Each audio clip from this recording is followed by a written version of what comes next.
फंसे खोथा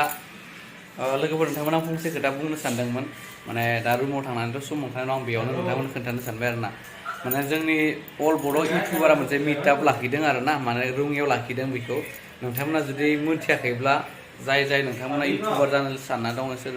जाय नोंथांमोना इउटुबारखा एसे फिसा फिला आं बायदि स' नोंथांमोना जुदि खोनायाखैबा नुवाखैब्ला नोंथांमोना आं फोरमायनो सानो जुन 5 तारिखै रङियाव मिटआप लादो आरोना गासैखौबो लोगो हमनायनि मोनसे माबा लादो मिटिं टाइपनि बेयाव मोननैसो प्रग्राम लागोन बेयाव प्रग्रामाव डिसकासन खालामगोन आरो मोननैसो माबा खालामगोन रुल रेगुलेसन जों जाय थाङो आरोना बेयाव जाय थाङो बिथांमोना बाहागो लानो हागोन आरोना बेयाव बाहागो लानायनि गेजेराव बेयाव मिटिं सावरायगोन ओमफ्राय बेखौ नोंथांमोना खोनासंहैनो हागोन आरोना बाहागो लानो हागोन जुदि नोंथांमोना गोसोब्ला इउटुबार जानो अल बड' इउटुबारनि बे सासे बाहागो जानोबा सासे केन्डिडेट जानोब्ला आरोना ओमफ्राय फिसा फिनला इउटुबाराव थांनो खावलायदों मिस्टार प्रकाश नार्जारी बिथाङा स' नोंथांमोना जुदि थांनो गोसोब्ला बैयाव नोंथांमोना प्रकाशनो वाट्सएपाव गावबा गाव चेनेलनि स्क्रिनशट मारिनानै हरनो होदों मानोना बिथांमोना जानायनिबो लाहार फाहार खालामनो सानदों नोंथांमोना जुदि बाहागो लानो गोसोब्ला नोंथांमोना गावबा गाव चेनेलखौ माने स्क्रिनशट खालामनानै बिथां प्रकाश नार्जारीनि वाट्सएपाव हरनो होदों आरोना मानोना जानायनि लाहार फाहार खालामनांगौ नालाय हिसाब बिगास खैजोन जागोन खैजोन मागोन स' बेनिखायनो बिथाङा खावलायदों माने जाय थांनो गोसो बेयाव बाहागो लानो गोसो बै प्रग्रामाव नोंथांमोना गावबा गाव चेनेलखौ स्क्रिनशट खालामनानै बिथांनो वाट्सएप खालाम आरोना वाट्सएप नाम्बारखौ आङो होगोन नोंथांमोना जुदि मोनाखैबा आङो बिथांनि ससे भिडिअ क्लिप होगोन बेयाव नायनानै नोंथांमोना गावबा गाव चेनेलखौ हरबानो जाबाय आरोना स'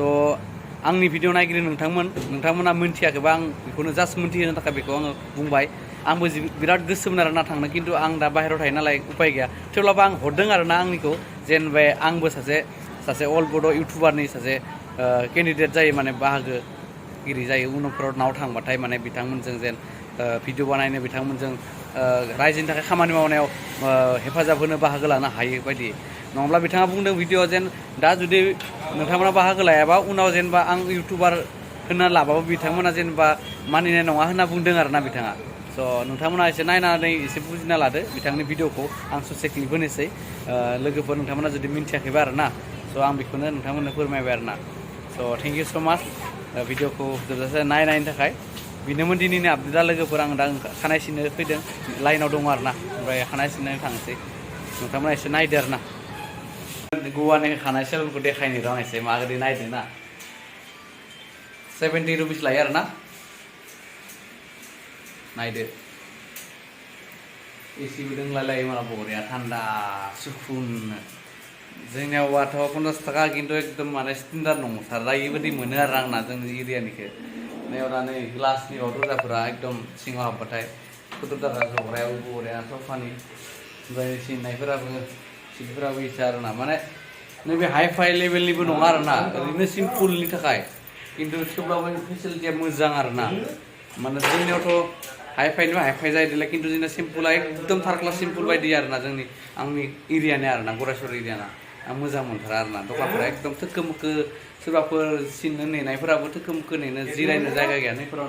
फेसिलिटि नाय नोंसोरो जिरायना थाबाय थानो आरामसे बरियानो एसि हावा लाबाय था बरियानो एसिजों लोगोसे आरो फेनबो दोङो माने मजा आरोना बिराद मोजां नाङो दा सिननोसै ओमफ्राय नै आरो खानाय सुस्रानाय बेयाव ओमफ्राय खानाय गरम खालामनाय हिटहोनाय मानाय फेसिलिटिया दोङो नैयावबो गोबां खिन्थु नैयाव माने ल' बाजेट माने 70निफ्राय स्टार्टिं आरोना बेनि सायावबो दङ आरोना खिन्थु सिम्पोल भाबनि थाखायनो आरोना बेफोरो इमान दामि हाबनो हानाय नङा बिदि नङा आरोना 70निफ्राय स्टार्ट जेरावबो ओमफ्राय 50 थाखानिबो दङ एकदम जोंनि बायदि आरोना ओजानिफ्राय माने जायगा गैया जिरायनो बाहेरायाव जिरायनाय टुपटाप आरोना नैबे बाहाय फेसिलिटिया मोजां आरोना दा आं नैबे उनाव सिननोसै फैसासेनि उनाव बाङायल' सिनो आरो आंना बारा सिनखायासै नालाय बिदिनो ओरैनो देखायबाय नोंथांमोननो गवानि सेलुनखौ माबोरै ना बिनि सायाव हाइ फाइ लेभेलनिबो दङ आरोना खिन्थु थार्ड क्लास मोनखानाय नङा आरो साबसिडि द्राइभार मोनखाया मडेलिं जाखारोना जिरायनाय फेसिलिटि थायो आरो मोजांनो एसि थायो गरमनि दिनाव मोजां बेखौनो देखायबाय नोंथांमोना एसे ना खानाय सिनखांबाय लोगोफोर खानाय सिन माबोरै नुखोबा नायलाय एसे बुंदो ओमफ्राय नै बेदर लांफायदो आरो ना खानाय सिनखांनानै दा बेदर लांफायदो नै नायदो बेदर ओमफ्राय बे दांग्रायाबो आसामनिसो आरो ना बिराद गाजा लानोसै माने दानखानाया माबानो 290 थाखा किल' ओमफ्राय गथाया बेसेबां बेखौ मिथिया जों गथा लाङा नालाय ना साफा खालामनो हायाना ओमफ्राय दा दानखानायखौ लांसै सानैजों 150 थाखानि जि मोनो लांसै आरो ना बारा जाया दरनै मोनबाबो जायो आरो ना आङो नोंथांमोनखौ हांख्रायहरो फैगौ जोंहा जुननि 5 तारिखआवहाय आं मोनसे बयबो आरोना जों बयबो मोनसे प्लेनिं खालामदों जोंहा गेमस्रि दैमारि मेहेर वारि आरो लोगोसे एक्सट्रा इउटुबार प्रान्जल देरहासार आं गोरबो खुंगुर ओमफ्राय बयबो लोगो नांनानै बे डिसिजनखौ लादों बयबो गासैनिबो माखासे सुबुंफ्रा बे बाथ्राखौ मोनथियैनि थाखायनो आं बे बाथ्राखौ बुंहरनो सानबाय जे बयनिबो थाखाय बे मोनसे गोनांथार जायफोर इउटुबारफोर बिथांमोनखौ जोङो 5 जुन खालि लिंहरनाय जादों फुंबिलिनि जेसेबां हायो 10टासोनि गेजेरावनो सहैनांगौ